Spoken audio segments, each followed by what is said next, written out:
Ang buhay ay hindi lang pala para mabuhay sa mundo. Binigyan ka ng buhay dahil may rason ang Diyos para sa buhay mo. Ay, boring naman mag-isa. Mapuntahan nga yung tropa. Oh, taga na! Oh, alam mo, sarap to.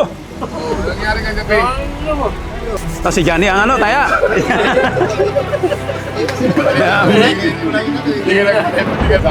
Ba? Kalaw, di ba? Parang may nag-doorbell ah. Kaya sandali ah, bubuksan ang pinto. May nag-doorbell, baka gusto atang mag-donate ba? Sala ka, ayos yun. Panalo yun! Oh, Brad, ikaw pala. Ayo, Brad, kaya ba itong pumasok? Halika, pasok ka rito. Boring kasi mag sa labas. Ano ba ang problema? Ewan, gusto ko lang mag-aliwaliw. Tama-tama. May ang mga tropa rito medyo nagkakasiyahan eh. Mukhang mag-enjoy ka rito. Halika, pasok ka. Tara, sige, gusto ko yan. Tika, pasok ka. Oh. Sige, Ah, tara. Ayun, no? Basta. Basta. Ay, bagong dating! gusto ko yan. Yun o. Halo. Harap. Ubus na, binigyan ko alam mo na. Daw sir, isang manok nga dyan, pati may kasama mang kahon yan. O, kahon, saka ano, Alfonso. Ayun. O, Chicken skin. chicken skin. Please. Tapos.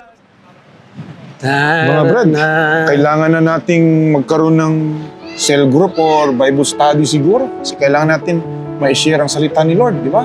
Totoo talagang sinabi mo, Pastor. Kasi yun yung utos ng Panginoon Yes, na talaga. tayo'y humayo Amen. para magbigay sa kanila ng good news about Kingdom of God. Amen, amen. Ano yan, Pastor? Kailangan natin mag-umpisahan yan. Oo nga. Lalo na sa panahon na yan. Amen, amen, amen.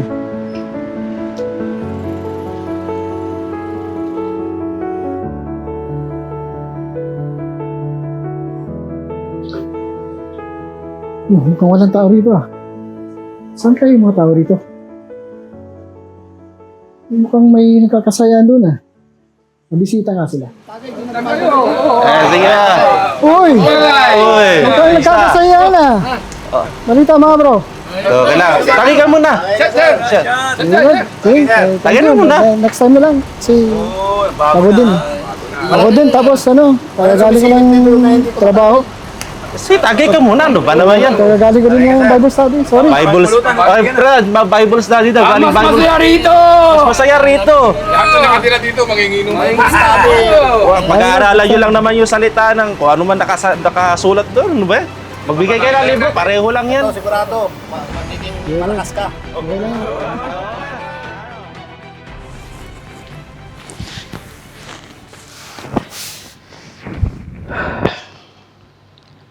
Ay, nako.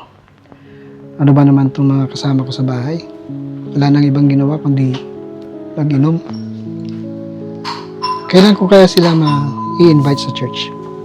Sana dumiting yung araw na ma-invite ko rin sila at ma-experience nila yung na-experience ko sa Bible study.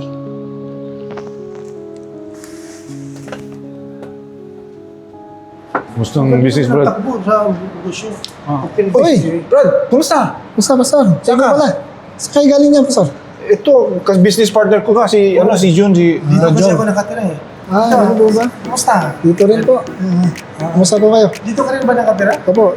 Okay. Bahay lang pala tayo. Kasama namin sa simbahan.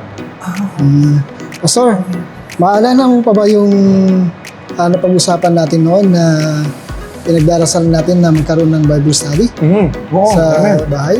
At ayun na nga, mukhang pagkakaloob na ng Panginoon. Oh, praise the Lord. At binabalak ko po na imbitahan ko po kayo sa bahay para Kailan ba yan? mag-conduct ng Bible study. Amen, amen, amen. Praise Tatawagan the ko Lord. po kayo as soon as possible. Pastor. Amen, amen. Basta Glory to God. usapin ko lang sila mabuti.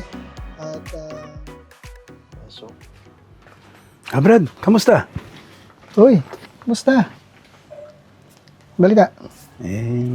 Naalala mo ba yung pumunta ka sa bahay na ginawa kami ng mga barkada? Para napag-isip-isip ko na gusto sana ma-experience yung sinabi mo sa amin na magkakaroon ng in-invite mo kami sa Bible study.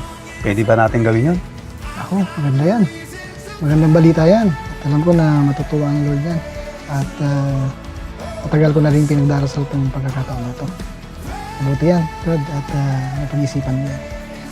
Ayan mo, at tatawagan ko si Pastor. Ngayon din, tatawagan ko na para may schedule natin yung Bible study.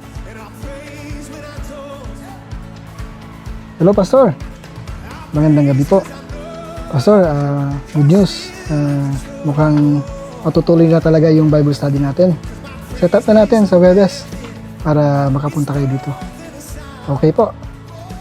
Okay po. Salamat, Pastor. Salamat.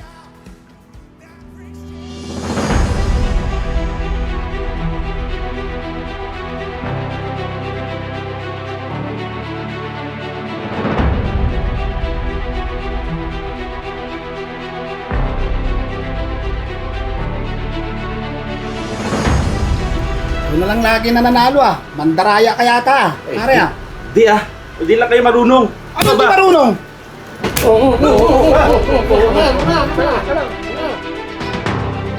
Uy, basta. Brad, kumusta? Nabalitaan ko pala yung nangyari sa inyo nung sa araw Ano ba yung nangyari doon? Nagkagulo. Hindi na namin nakontrol yung mga mga sarili namin. Dala siguro ng mga alasingan saka sa pag-iinom. Kaya yun na nangyari. Nagkagulong bigla. Hindi na pang-abot. Yun na sinasabi ko sa inyo Tagal ko na sinasabi sa inyo na tigilan niyo na yung pag-iinom tsaka pagsusugal. Walang magandang may dudulot yan. Sinasabi ko na sa inyo matagal na. Tsaka, diba, sinabi ko na sa inyo na iimbitahan ko kayo sa Bible study para mabago naman yung atmosphere natin dito sa bahay. Subukan niyo lang, Brad, na umaten para mabago yung pananaw ninyo sa buhay. Yan tawagan ko si Albert ngayon para maayos natin lahat, no? Okay, sige. Mas mabuti pa. Buti, no? Hello, Albert. Good evening. Pwede ka bang maimbitahan dito sa sa sofa natin sa sala para makapag-usap-usap tayong lahat at maayos yung nangyaring gulo. Sige. Salamat. Okay. Albert. Buti dumating ka. Buka mo na. Salamat. Kamusta? Balita naman. Yun na nga. Tawagan kita kanina kasi gusto kong ayusin natin yung gulong nangyari nung isang araw. Bakit ano bang nangyari doon? Humingi ako ng kapatawaran. Sunny, Brad. Alam ko, nagkaroon tayo ng alitan dahil nga sa sugan, nagkainitan. Inaamin ko man, nagkamali ako doon. And di ko na ulitin. Brad, pasensya na. Kalimutan mo na yun. Okay na kayo, Wala na yun. Okay na, next time, huwag mong bubus ng tubig. Chai, dapat. Hindi, biro lang. Bert, okay na? Okay na. Okay. Tamang-tama, mga Brad. Friday ngayon at parating pala sila pastor ngayon dito. Magkakaroon tayo ng Bible study. Okay ka lang ba? Pass muna ako kasi meron lang akong inaayos sa bahay. Meron lang akong konting aayusin problema. Sa akin na yan. Tsaka na lang akong attend sa Bible study pagka okay na. Sige. Pass muna ako. Ikaw bahala. Pero okay na kayo, ha? Okay na. Sige. Sige. Salamat. Punta tayo sa Salamat. susunod At pasensya na, Brad. So, ulitin. Okay, Brad. Salamat. Ayun na nga, Pastor. Salamat ako sa Panginoon dahil natupad din yung matagal ko rin pinagdarasal. Amen. Praise the Lord. Magkaroon ng Bible study dito at nagpapasalamat din ako sa mga kasama natin dito. Ngayon na sila ay dumalo at naranasan din nila, Pastor, yung buhay na Amen. malapit sa ating Panginoon.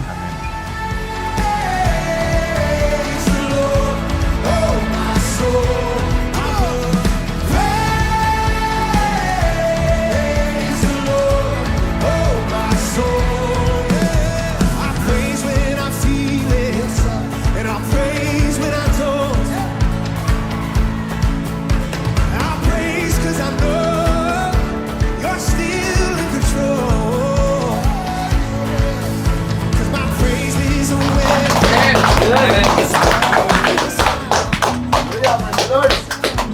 bago tayo magsimula, re-request ko si Brother June na mag-opening prayer para sa atin. Amen. Brother June. Okay, let us pray. Panginoon, maraming salamat, O Lord God, sa pagtipon-tipon namin dito sa bahay na ito, Lord. Maraming salamat, O Lord God.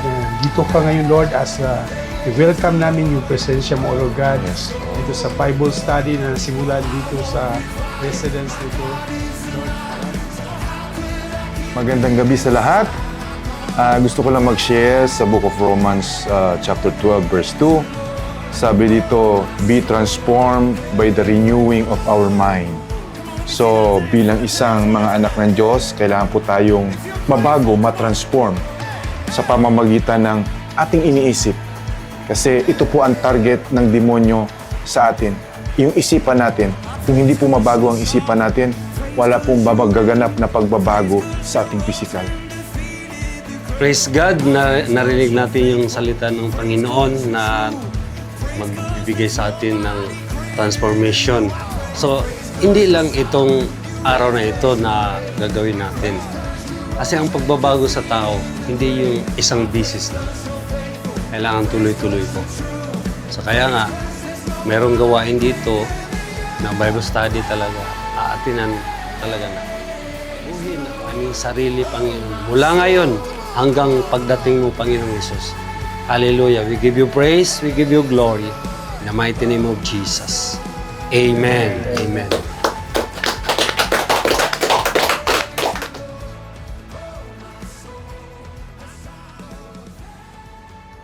Maalala ko nga pala bro. Gusto na kaya pala si Albert. Napansin ko lang ha. Simula nung inimbitahan ko siya mag-Bible study Oo. hindi siya nagpapakita. Saan kaya yun? Kaya hindi ko rin napapansin tumatawag sa akin. Hindi ko rin nababanggit yun eh. Oo nga. Hindi na nag-message. Kaya, Saan na kaya napunta yun? Wala tayong magagawa. Hindi, may ano naman siyang pumunta rito. Maganda. Busy na.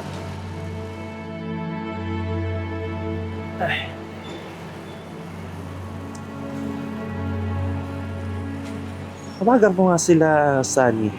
Tawagan.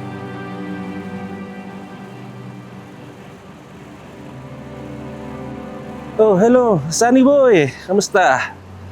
Ay, medyo, alam mo na, meron lang akong inaayos na konting gusot. Pero pupunta ako dyan. Kailangan ko lang magpalamig. Sige. Punta ako dyan ha. Mga ano lang. On the way na ako. Hoy, Brad, musta? Musta? nakadalaw ah.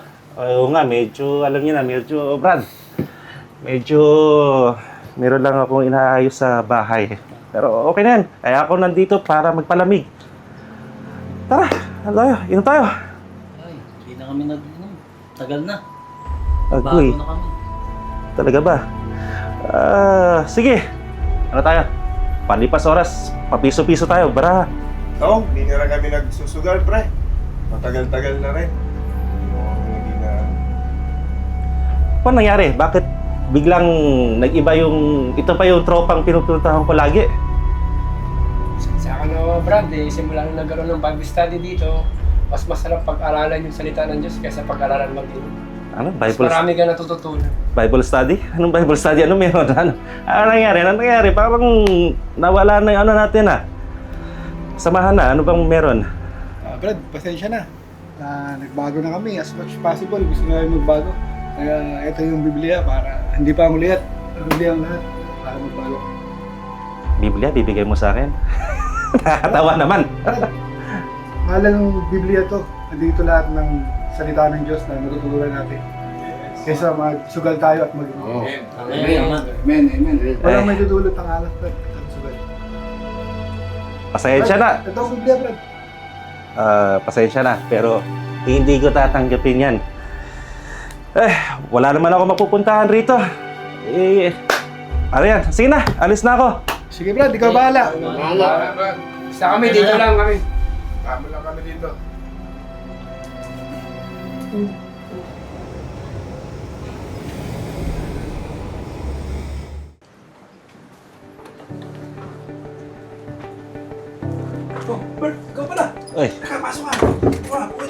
natin. Upo ka. Salamat. Brad, salamat. Nakarating ka. Ano naman. Ay, Brad, salamat din ako dahil patuloy in-invite niyo ako rito. Patuloy niyo pa rin ako i-invite. At ito nga, na kailangan ko ng kaibigan o someone na masasandalan ko sa problema ang dinadaanan ko ngayon. Actually, mayroon akong pinagdadaan ng problema sa bahay. But then, na-realize ko na kailangan ko ng Diyos na masasandalan. Tama yan, Brad. Napag-isip-isip mo. Ito yung Biblia na pinilawan mo. Ito nga pala ang pastor natin, si Pastor Bobby at si Pastor Luloy. Sila ang naging dahilan kung bakit kami nandito lahat at nagbabago para sa pagsasama natin lahat at maging mabuti sa Panginoon. Lagi lang nandito si Lord. Lagi kayo nagagabayan. Huwag kang mawala ng pag-asa. Nandito kami mga kaibigan mo, susuportahan ka namin. Maraming salamat, Brad.